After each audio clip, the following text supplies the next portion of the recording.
So happy to be with you today.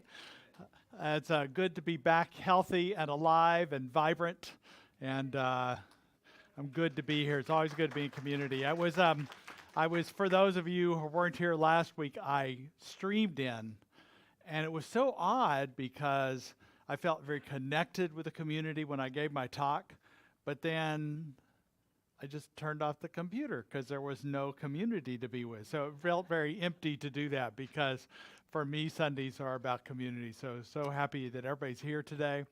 And the other thing that's exciting for me today is to have Calvin Johnson as our musician.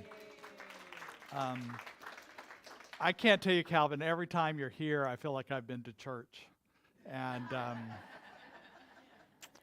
but it's that deep soul and connectedness you bring. So thank you for being with us again today. So you're going to open us up with a little music today? Yep. All right. This is actually something that everyone, I think, knows. And you can join me on the chorus.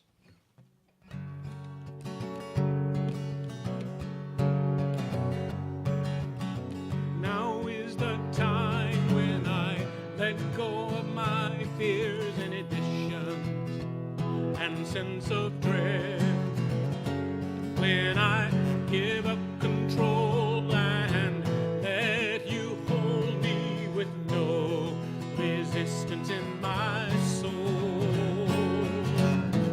This is the day when I throw it all away to the fire of the all-loving one. Oh, now I have all that I need to be free, to feel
Thank you, Calvin. That was just beautiful, beautiful, beautiful.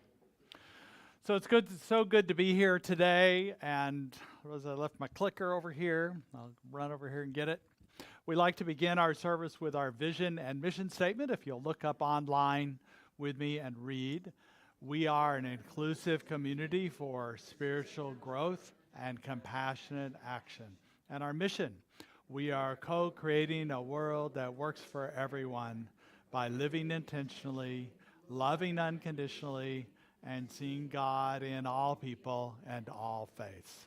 A great affirmation for today, a great affirmation just to be present with that which is emerging in us individually and as us collectively as a community. So this is the new year, and often we start with a lot of new things, new classes, new events and different things like that. And some of them have been squinched a little bit this time because I'm going to be gone to the CSL convention in February. So we're squinching a little bit. But at the same time, I invite you to, you're not expected to go to all the events, but go to the events that call you. And the one that calls me is this MLK event we're having today and tomorrow. And during the pandemic, it was kind of put to the side because we weren't gathering in person to do community service or commemorations. And I really felt passionate about it. So last year, I really did a lot of work to restart it. And this year, it's been restarted, and a lot of different people are involved in it this year. I'm so excited. So today at 4 o'clock is the commemoration. It's at Crosswalk Community Church, which is on 1st Street on the northwest side of 29 and 1st, if you don't know where that is. And there are 3 amazing speakers, including our own Laura Keller-Coyote that's going to be speaking.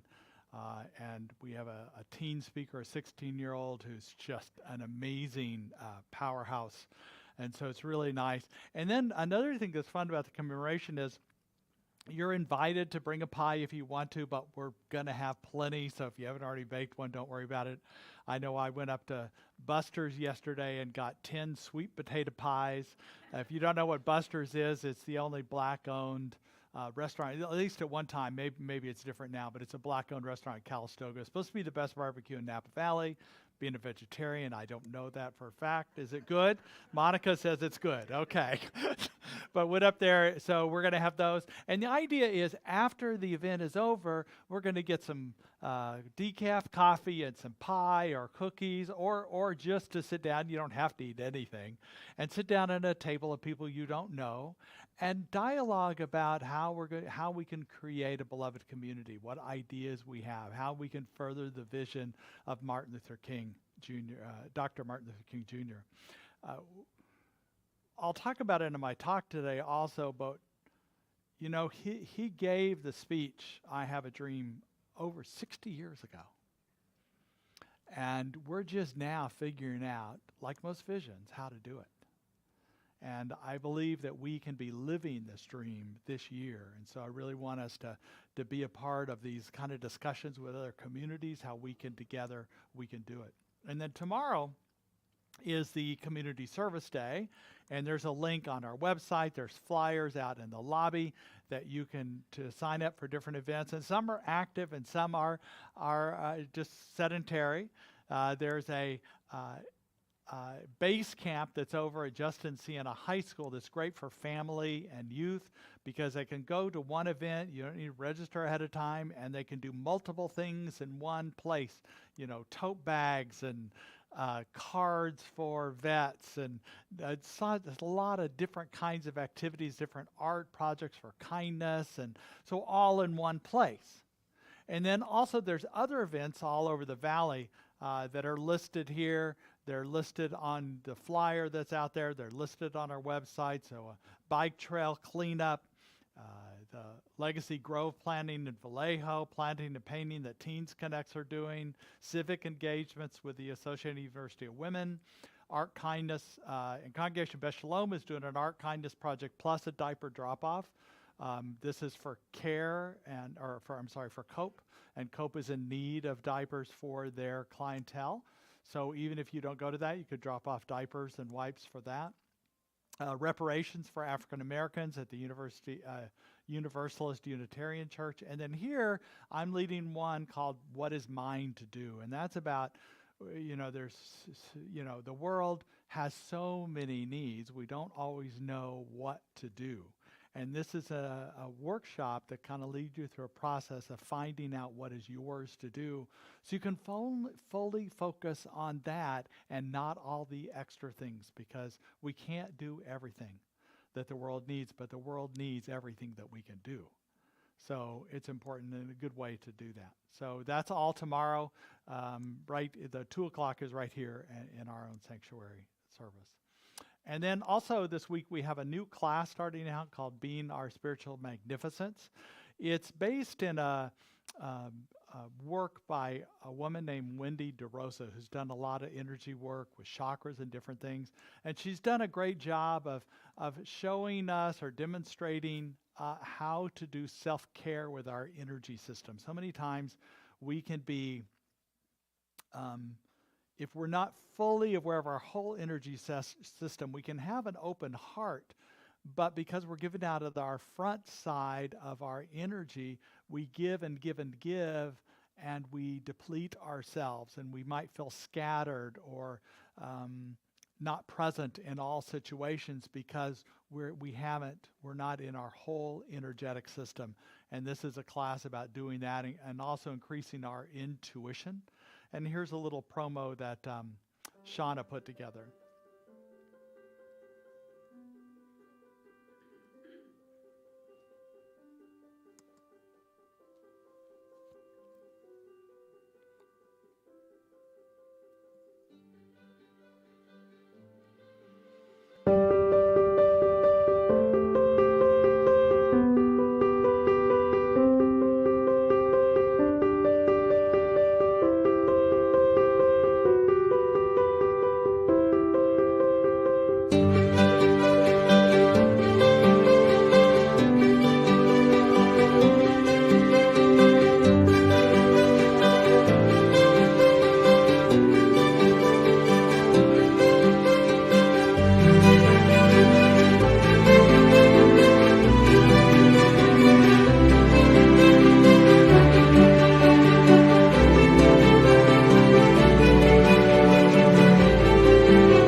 Identify with being an empath. I feel empathic in a lot of ways, but don't always, and yet a lot of people do. But what I found as I read the book, that the word empath and intuitive are interchangeable.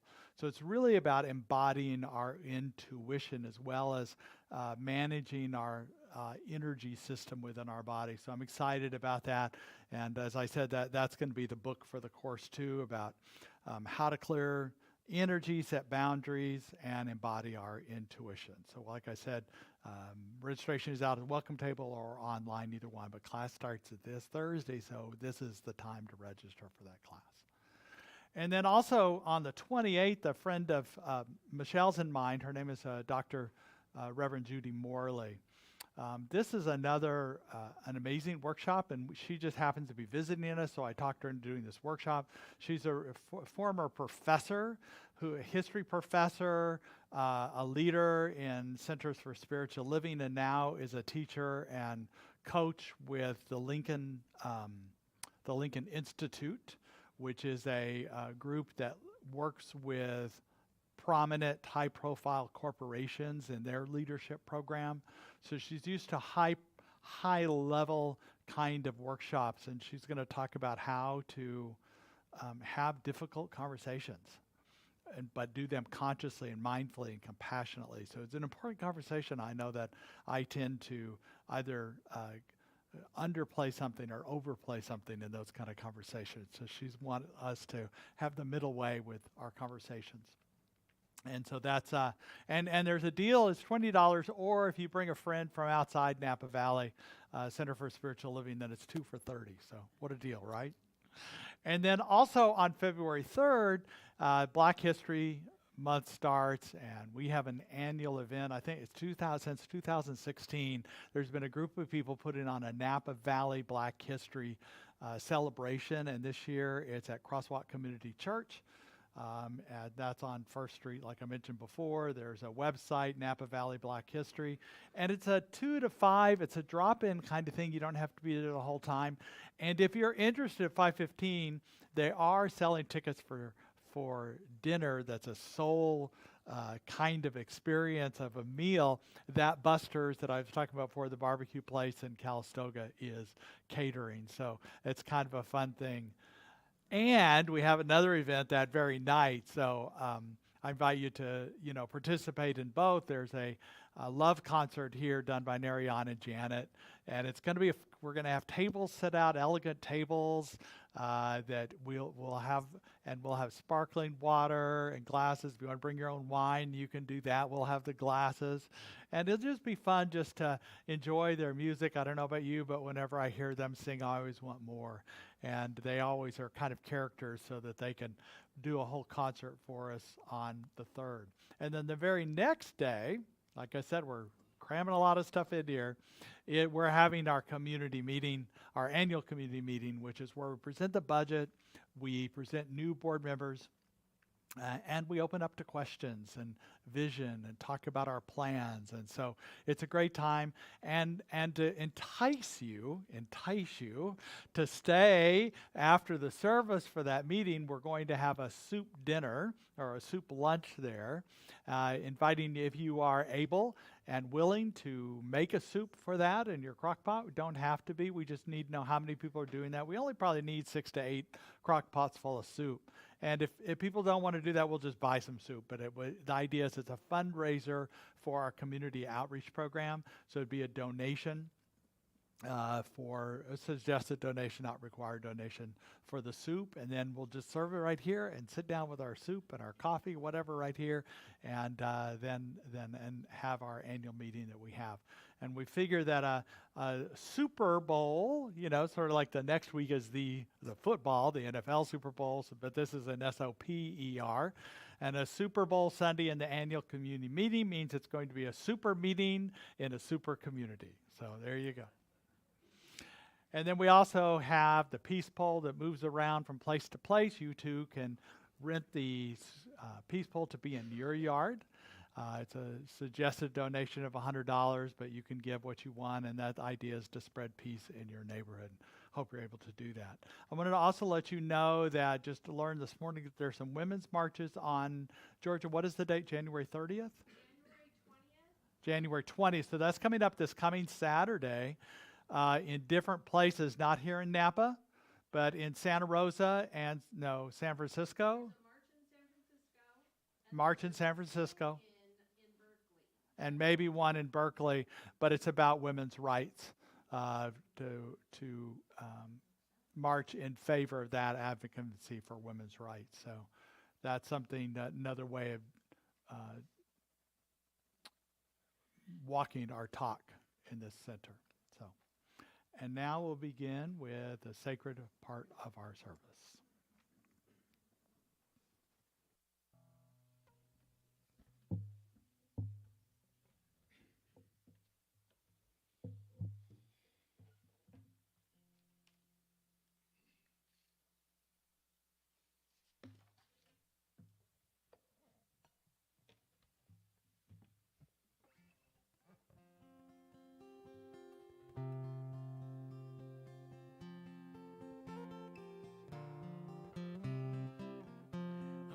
Listen to the wind of my soul. Where I'll end up, well, I think only God only knows. I've sat upon the setting sun, but never, I never wanted water once. No, never.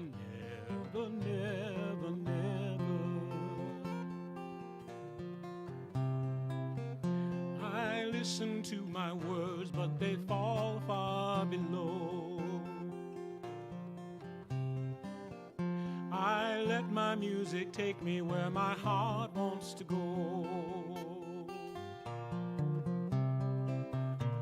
I swam upon the devil's lake, but never, never, never, never, I'll never make the same mistake. No, never, never, never, never.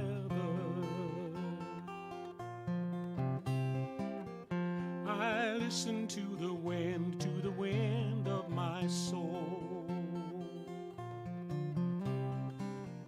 Where I'll end up, well, I think only God only knows. I've sat upon the setting sun, but never, never, never, never, I never wanted water once. No, never, never, never, never.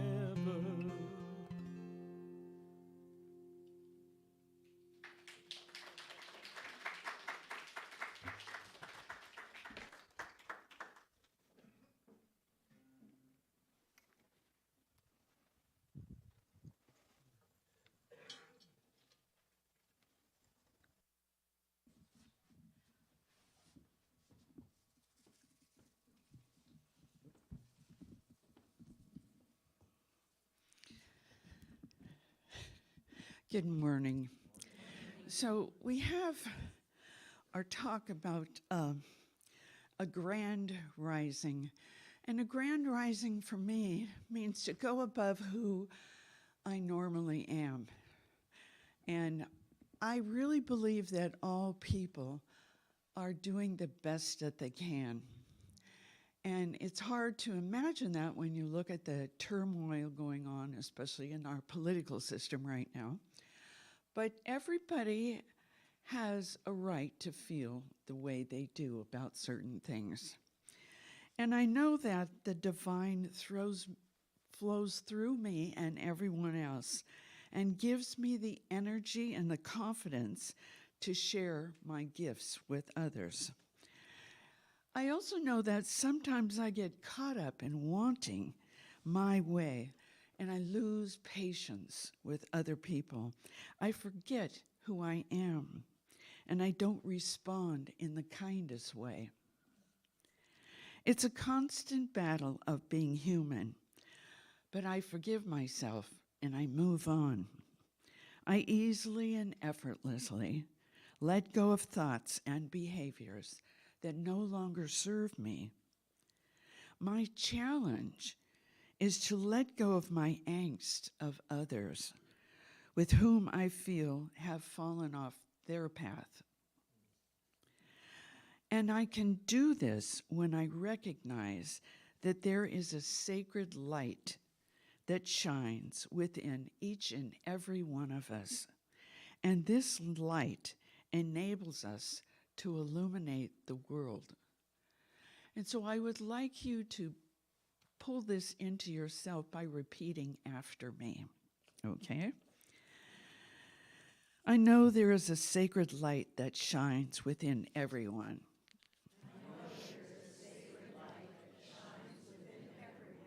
And this light enables us to illuminate the world.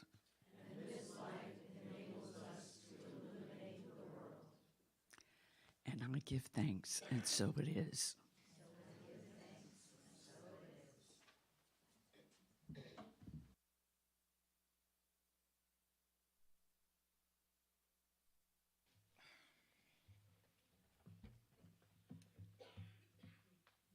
I thank you so much for your welcome for me today.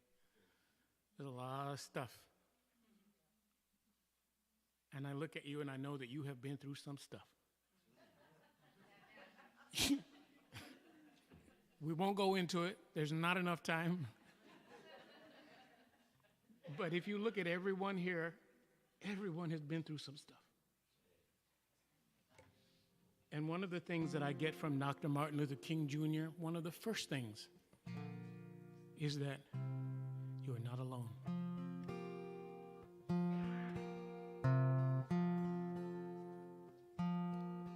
Be still and know that I'm with you. Be still and know that I am here. Be still and know that I'm with you. Be still and know. When darkness comes upon you and colors you with fear and shame, be still and know that I'm with you, and I will say your name. If terror falls upon your bed and sleep no longer comes, remember all the words I said. Be still and know. When you go through the valley and the shadow comes down from the hill, if morning never comes to be still, be still, be still. If you forget the way to go and you lose where you come from, if no one is standing beside you, be still and know I am. Be still and know that I'm with you. Be still and know I am.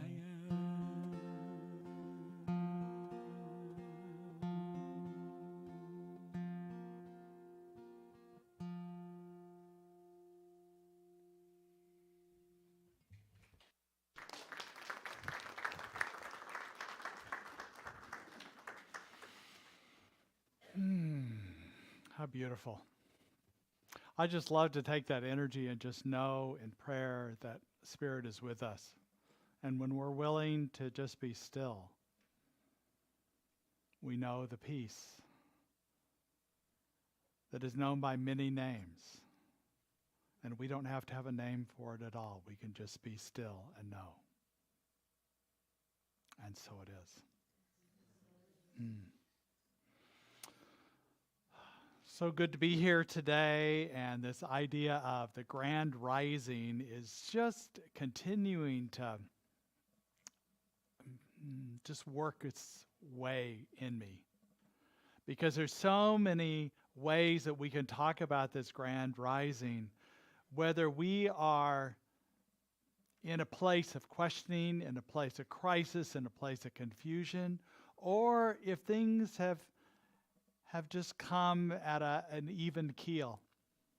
Last week when I was speaking, I used the metaphor about fishing with my brother and my father.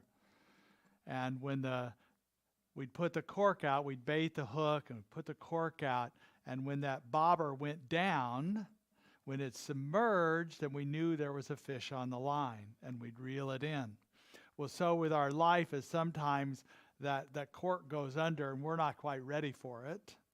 So things go below the surface, they go unconscious, and we have to bring it back up to the surface and understand what is theirs for us to do. What is mine to do, what is ours to do. And what's wonderful about this thing we call life is there's no hurry. that we can just take our time. Some of my favorite times fishing with my father, there was no fish striking, no bites at all, that we were just being, because my father was a busy man. He was an entrepreneur, and I didn't get a lot of time with him. And so the time when we were just being out on the lake in our boat, still water, as quiet as possible, because we didn't want to scare the fish, right?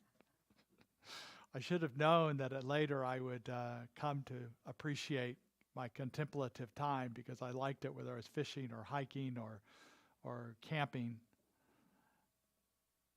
And it's so with us that we can have these times of complacency, of peacefulness, of calm, and yet we still can rise up to a greater level of expression in our lives.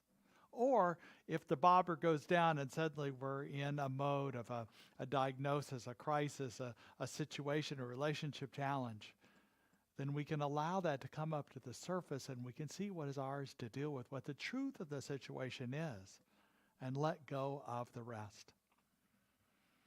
And this is this rising that I know that when we are able to allow Spirit to rise up in us, that there is this beautiful spiritual principle and reality of Spirit within us that can recreate cells in our body in a perfect pattern of health. It can create reconciliation, revelation of what we need to know. What is true for us if we allow it to come up in us in this way. I know this constant creative process that is always within us and around us. A lot of scientists and theologians like to debate which one came first, the chicken or the egg, right? And if you're a person who believes in the lack of errancy in the Bible, then you would say a chicken, right? Because God created the chicken. But actually, if you go back, because I find I don't resonate with the idea that there's that everything in the Bible is true, but there's truth in it. And the very first verses in Genesis are powerful. It says, "In the beginning, God created the heavens and earth. Now the earth was formless and empty, and darkness was over the surface of the deep, and the Spirit of God was hovering over the waters." Every time I read that, I think from a biological, from an evolutionary standpoint, that cosmic soup that was first moving around with the right amount of oxygen and carbon dioxide, that according to biologists, that life came out of.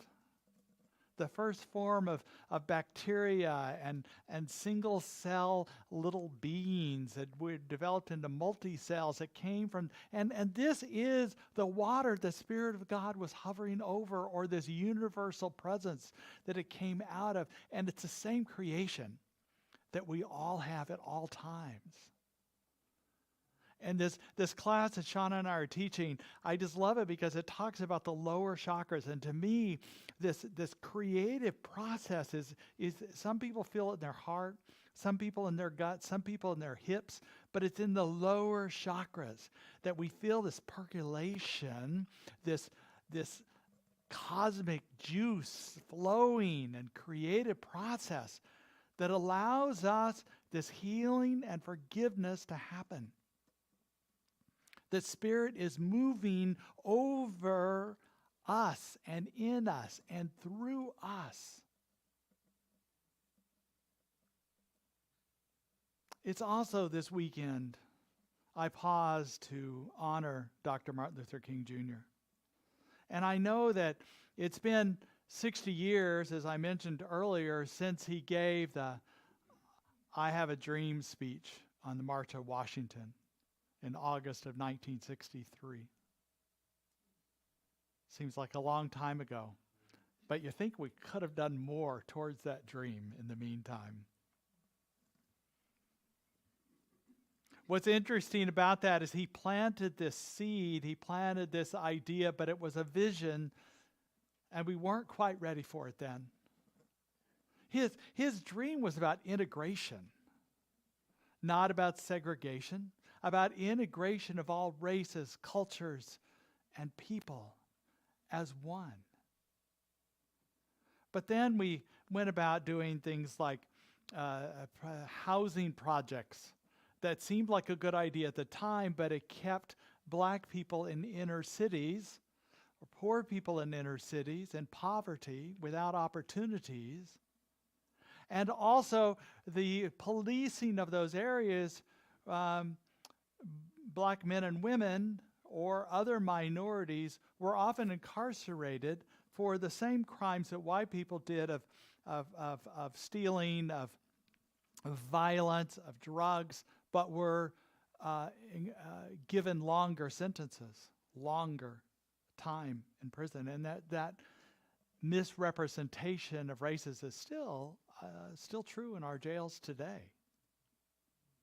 But I really believe that we're finally ready to move forward with this idea of a beloved community, an integrated world. And what's interesting is the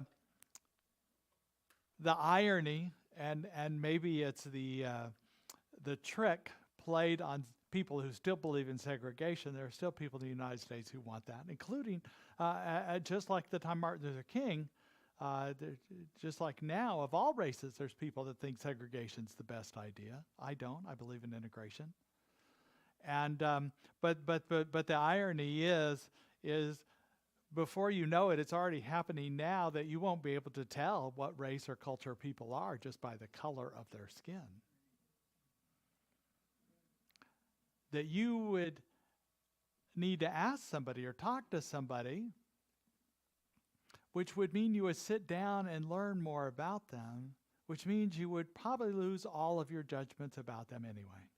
I hear story after story of people that have strong judgments, but when they sit down with somebody and they break bread with somebody, so to speak, have a cup of coffee, a glass of wine, and they learn more about them, they recognize that they're not that different from them. That in so many ways we are alike. Dr. Martin Luther King said that we may have come on different boats, but we're in the same ship now. Now, I know some people who are indigenous who've been here for so long, they don't know how they got here. Maybe there was a cosmic soup here in the United States and they were born out of that. I don't know. And it doesn't matter. It's metaphorical that we're all in this ship together. And together we want to create this beloved community, this way of recognizing the truth within each other, the willingness to learn from each other, the willingness to be with each other, the willing us to rise up together in this grand rising, as we call it. And what I know is not only do we want to do this as a whole community, but we want to do it as a whole being that we are. That we were created from that cosmic soup, we were created as a whole being. But we have adapted parts within ourselves for what we thought at the time, and sometimes it was for our survival, that we no longer need, that is a fear, a concern, a worry, a protection, an anger, that still is communicating to us things we need, but we can't let it run our decisions. And so we need to move forward with not only an awareness of others, but awareness of our own self, and allowing that grand rising to happen to us, and an awareness of truth of what is true for us. So this idea about living in a beloved community, we know that Dr. King has established this power of attention. And last week I talked a little bit about the metaphor about the grand rising being like the rising of bread. So what we rise today, the dough we need, the dough we work with, that we smooth out, we bring together and we put it in place and we allow it to rise, we allow that yeast to grow and mature, is the bread we eat tomorrow. And what I mean by that is that which we are doing today affects what we experience tomorrow. The grand rising of the bread and the kneading And so when we want to live in this, this beloved community, it's necessary that we do our inner work and our outer work of noticing the walls that are between us and other people and doing our best to bring down those walls, to dissolve those walls. First, we have to notice them, though. We also know that there's a divine working within us, this universal presence. It's not a thing out there, it's a thing that's within us that continually seeks for us to rise up, continually reminds us of things that we can be aware of, that we have a choice about being aware of. But it's also this greater divine order that's happening in the planet, even though we don't see it. I heard Diana talk about the violence and the separation that we is apparent. But we don't have to buy into that. We know it's there, but the truth is we know a greater divine understanding, a greater divine knowing. So Martin Luther King said, "The arc of the moral universe is long, but it bends towards justice." I've always been inspired by this quote, always, because it lets me know the divine is working towards justice. But what's interesting about that is he actually paraphrased, and he acknowledged that he wasn't the one who first said this. He paraphrased it from a man named Theodore Parker, who was an abolitionist minister in the 1850s, or really 1840s, before the Civil War even started. And he was a Unitarian minister, and we know our Unitarian brothers and sisters to be a progressive lot now, but not so back then. And so his views on freedom for African Americans and for women's rights was considered, he was considered a heretic at the time. And later, the Unitarians became more progressive, but they weren't at that time, nor were many churches at the time. He was also a transcendentalist. We like Ralph Waldo Emerson was a transcendentalist, and Henry David Thoreau and others. And they had a couple beliefs, but one belief they had was about self-reliance. And this self-reliance, the idea was that we wouldn't let the opinions of others affect us. Instead, we would find our own truth within, but it wasn't reliant on our small self. It was a bigger self. It was a divine self that we relied on. And so Parker said that I do not pretend to understand the moral universe. The arc is a long one. My eye reaches but little ways. I cannot calculate the curve and complete the figure by experience of sight. So transcendentalists believe that our human senses were erred. They were limited, as were the opinions of other people, because they were basing it on what they saw and heard and what they thought, and there was limitations of that. And so Parker really knew about this arc of justice because of the divine within him. So he goes on to say something very profound. I can divine it by conscience. So he can divine this arc of justice by conscience. And from what I see, I'm sure it bends towards justice.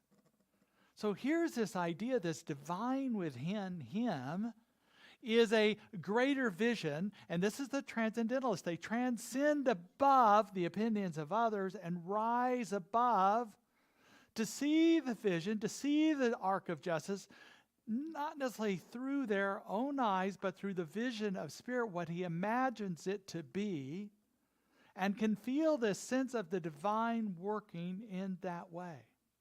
And what I know, or what I understand about Dr. King, is there were many times he was criticized by people of all races. Some people thought he was doing too much. Some people thought he wasn't doing enough. He could not win in that. It was difficult for him to know, and how he knew what to do. He surrendered and listened to God, to Spirit. A higher being. He transcended that. So not only did he hear Parker's words about about the Ark of Justice, but the idea of surrender was not. It was also part of the African American faith tradition at that time that he was a minister of. It was part of Parker's idea of transcendentalist, and he needed to surrender to find that way. So for us too, this is about the higher rising to tune in to Spirit's truth that's rising in us. Don't let other people tell you what you should be doing or expectations of where you should be or this or that, or even your own expectations of what you think you should be doing at this time, right? Let Spirit be that truth within you. Let it continue to open up into you. And Martin Luther King went on to say, an individual has not started living until he or she can rise above the narrow confines of their individualistic concerns to the broader concerns of all humanity. And yet to know what is ours to do, like my workshop tomorrow, is one of clarity we get from the divine, not from other people, from the truth of what we are. So in this idea of what is mine to do, we lost our computer evidently for a moment, that we go that I know that it's Spirit within us that is informing us in a greater way of what is mine to do. So we as I talked about the metaphor before, we bake bread that was based on our consciousness yesterday. We bake the bread today, and we're also at the same time rising a new loaf of bread to bake tomorrow. I use the example of the Jews that when they left captivity, according to the book in the Bible, Exodus, they had to quickly grab what they had, so they grabbed their unleavened bread. There are times in our lives when our bread's going to be unleavened. It's not going to be quite risen. It's just hard for us to even get up in the morning. And we're going to know that eventually we're going to be able to raise our own bread. And the Jews in the wilderness, only had unleavened bread, and they ran out of that, and so they prayed to God, and according to the story, it rained bread. It rained bread. God provides. Even when we don't know where that is coming from, God provides. And this is the truth of our individual. Is the PowerPoint not working? I'm having trouble getting here. Working? There we go. Okay. And so we know that we take responsibility for what is ours as we reel in things that are below, that are opening, that are creative within us. And we know the truth for us, and we show up that we're willing to serve. Dr. King's primary challenge to us was find a place to serve humanity, to rise above and recognize what the needs are and find some way to serve that. He said that everybody can be great because everybody can serve. We only need a heart full of grace, a soul generated by love. And so we show up, we pay attention, we accept what is, we don't argue with what reality. I wish it was different. If only it was different, I'd be happier. It'd be easier if it was different. And we tell the truth. We tell the truth of what is being revealed within us. And we reveal what is kind, necessary, and true. If it's not necessary, we don't need to say it. If it's not kind, we don't need to say it. But we allow this truth to be revealed in us in so many ways. And we let go of any fear we notice. We let go of anything that no longer serves us. I spoke of the Jews in the wilderness in the book Exodus. It talked about they went through all the plagues in Egypt. They crossed the Red Sea, and they were headed towards the land of milk and honey, right? They got to the wilderness, and they sent spies out to look at this because they knew where it was. They sent spies out, and the spies came back, and 10 of them said, "Oh, it's a terrible place. There's giants that live there, and we will surely die there." 2 people said, "Oh, it's a beautiful place. There's an abundant life there. And there's more than enough for everybody. Guess who they believed? They believed in the fear because they had their own fear about change. Even though it was Spirit that was saying there is more than enough. Always Spirit. That's always Spirit's voice. There's more than enough for everybody. And they believed in the fear. They stayed in that wilderness for 40 years. There had to be the next generation that no longer believed that silliness, to believe that lack before they made it to the land of milk and honey. They had to get past their fears to not give them power anymore. I can think of my own journey to become a minister. I knew in my late teens that I wanted to be a minister. I knew that Spirit wanted me to be a minister. And, I had a child, got married and had a child in my 20s, and I thought, I can't do it now, because I grew up in a household where we didn't have stable income because my father's income was not stable. But my mom was a teacher, and she was a stability. So what did I become a teacher? Because I wanted my family to be stable, right? And I spent 20 years, and I was a great teacher. I was a great high school counselor. It wasn't like I was just twiddling my thumbs, but I wasn't complete, and fear still held me back.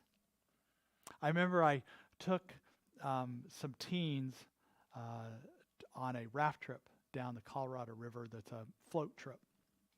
And we ended up at this place. This was back about 20 years ago. We ended up at this place called Black Canyon where there was a big sand beach. It was crazy, these canyons that are all around there. And then you open up, there's this big sand beach. There's probably 20 raft groups there. But there's also a jump into the water that's about 35, 40 feet in the air. And I'm not terribly afraid of heights, but I don't welcome them either. Now, I'm not afraid of falling. I'm afraid of landing. And so I was up on this cliff, and of course these kids were just like boom, boom, boom, jumping off, and they're going, come on, Lang, come on, let's go. And I go, okay, But I wanted to feel the fear. I didn't want to jump off like I would have as a young person and not felt the fear. I wanted to feel the fear, and the fear was about not the unknown of going into ministry. And so I felt it, and I was there. And so I wanted to be in my lower chakras and feel it. I didn't want to ignore it because too much of my life I'd spent up here giving away, but I was giving away too much of myself. So I did take that jump, that leap, and felt the fear all the way down and felt the sweet release of that fear that wouldn't affect me anymore. And then I went to ministerial school, and here I am, and guess what? I made it to the land of milk and honey finally. I think it's Napa Valley. I think all the times the Jews might have had it wrong. They thought it was somewhere in Israel. I think it's right here. So, and I think that's what we do. We open up to the greater truth of who we are by allowing Spirit to come through us, and it can take as long as necessary. There's not a God out there judging us when we're disobedient or we take too long. It's always here for us, always. It's never not there. It is us that needs to turn to it, to put the bait on the hook and throw out and try life and connect with people, bake our bread and break bread with others, to be willing to allow this energy to come up through us as us and know the greater truth of who we are and what is ours to do, and let the rest go so we can be at peace and not let those nagging little thoughts go. And that's this grand rising that we're talking about. So I'm glad you're on this journey with me. We're going to be doing this all year. I hope you're able to make it to the commemoration today at 4, part of the community service tomorrow, be part of the class, whatever is calling you. Like I said, it's not going to be all for everybody, but come to what you can, and we'll look forward to that. So many blessings. Let us go to prayer. What I know in this moment that there is only God. That's all there is. I let go of any part of my mind that makes up stories any other way. And together we know the truth that there is only God, and this God is supporting us, lifting us up right here and right now. I know it is working through us as us. And for this, I'm so grateful today that there is a rising up in us. There's a rising up in all of the communities around the world, creating beloved communities, creating a world that works for everyone. And we are here to do our part. And for this, I'm so grateful. And so it is.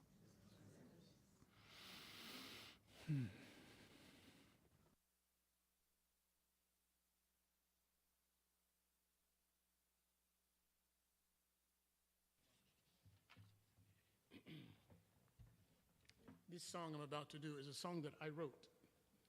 It is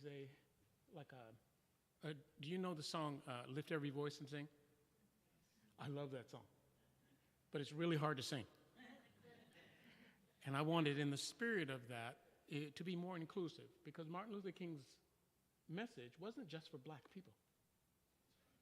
He was talking about the liberation of all of us. And even he grew as he moved through his ministry. So this song is not meant to be a replacement for Lift Every Voice and Sing. It is meant to be an addition to. Stand with me and listen as Spirit calls. I can see you here in the light. We have come so far on our homeward path. With kindness and love, let us continue on. For we are born to live in freedom, born to live in love, and we can be the ones who make the whole world new. No one can ever separate us. We'll leave no one behind. We are who we are, the sparks who are all divine. History will mark that today we love. Destiny is ours to create.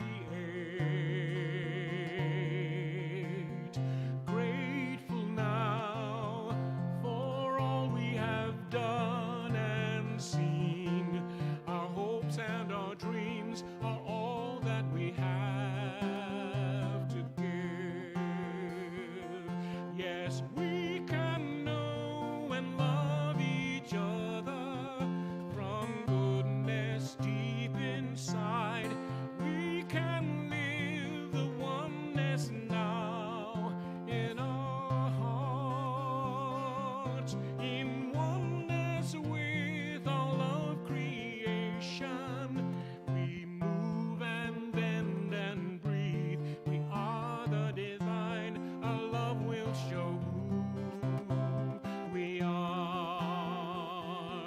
Yes, we can know and love each other from goodness deep inside. We can live the oneness now in our hearts, in oneness with all of creation.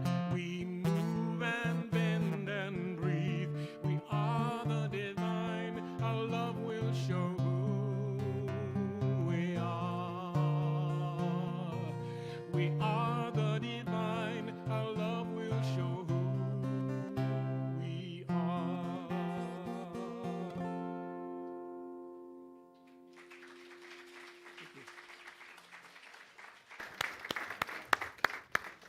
That was beautiful. So that's your original song.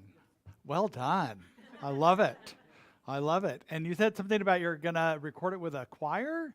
I'm a member of something called the Occidental Community Choir over in Occidental. And one of the aspects of this group is choir members write our own music. And they arrange it for choir. And I brought this song forward, and they're going to be doing it in their spring concerts in May as a choral piece. Wow, beautiful. Well, let us know about that. Okay. This is a time in our service we invite you to be part of the sharing of abundance. We know that that which you give will come back to you in many, many ways. So we appreciate you supporting our vision and mission. If I could have the ushers come forward. There are a variety of ways that you can donate, including online, texting, automatic bank draws are here at our Sunday services. We appreciate all the different ways that you do that. If you could take your hand, put over your heart to represent that which you are giving, whether it's previous, in the future, or now, and repeat with me. Divine love blesses me, blesses and multiplies all that I have, and all that I circulate, and so it is.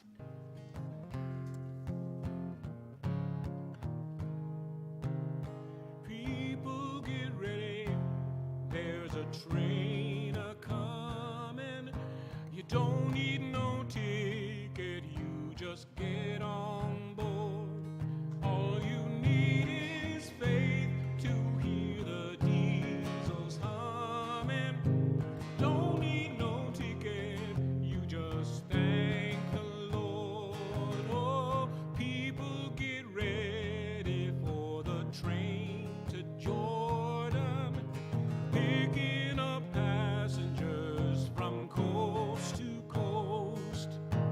Faith is the key, open the doors and board them. There's hope for all among those loved the most.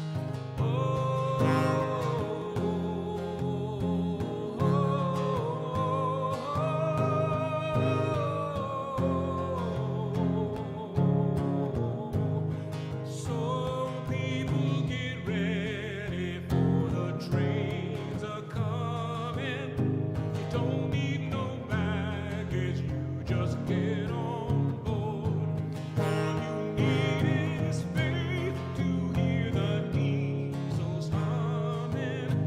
Don't need no ticket, you just thank the Lord. Oh, you don't need no ticket, you just thank the Lord.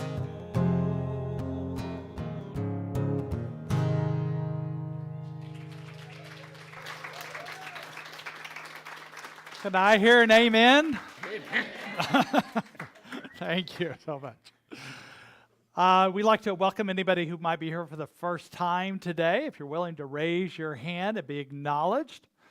Anybody here for the first time? I thought we had a couple there, so welcome. You guys are visiting from San Jose, is it? Yes, thank you. I'm so glad you're here today. So we welcome, and just a night, anybody here for their... Okay, great. Welcome everybody here, whether it's your first, second, third, or 500th time. I figured the other day I've done 500 messages here at Napa Valley, so just random numbers sometimes I like. So we raise our hands and we give our affirmation for our new people. We say, we bless you today, knowing that the peace and happiness you seek is also seeking you. We honor your inner radiance as you let your light shine in the world. We are grateful for your presence in our community, and so it is. If I could have our practitioners come on up. There will also be prayer available for anybody that wants it, one-on-one short affirmative prayers here in the sanctuary. We ask that those who are here for fellowship, not staying for prayer, to step on out into the courtyard. It's nice weather today. Enjoy the coffee, the snacks, and the sunshine it looks like coming down. So we appreciate that. And let's also welcome our kids. Come on in, kiddos.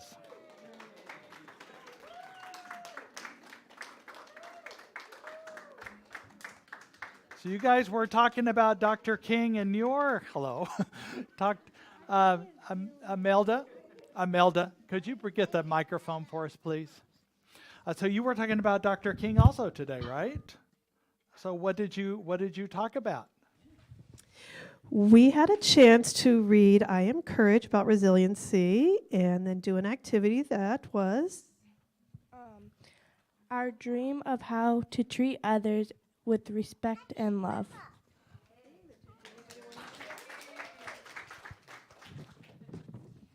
Mine says, have friends, be nice, help people, be a good person, be respectful, follow the rules of others, and helping.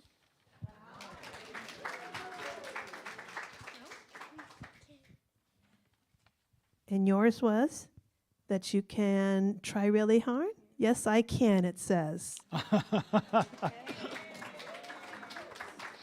Maybe I should have just had them give the talk. What can I say?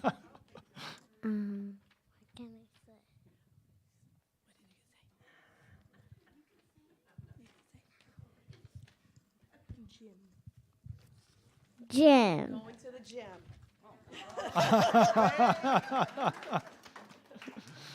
All right, let's all stand up for the committee affirmation.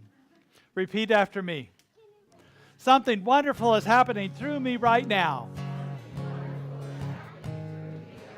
I am led by Spirit. I'm guided by wisdom. I'm protected by love. I am here to be a blessing. I am so grateful. And so it is. And now our closing song, an oldie but goodie.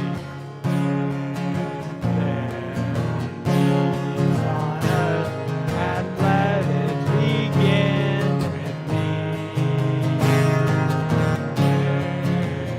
There be peace on earth, a peace that was meant to be.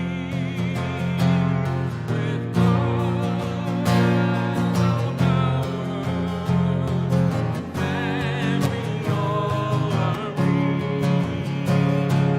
Let us walk with each other in perfect harmony.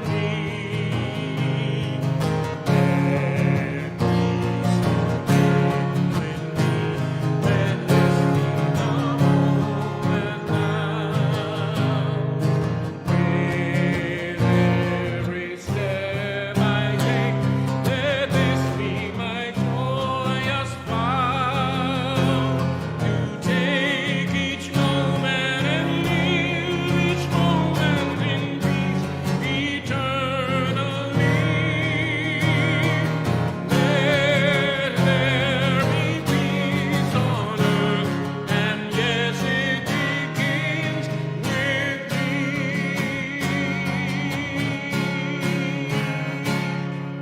Yeah.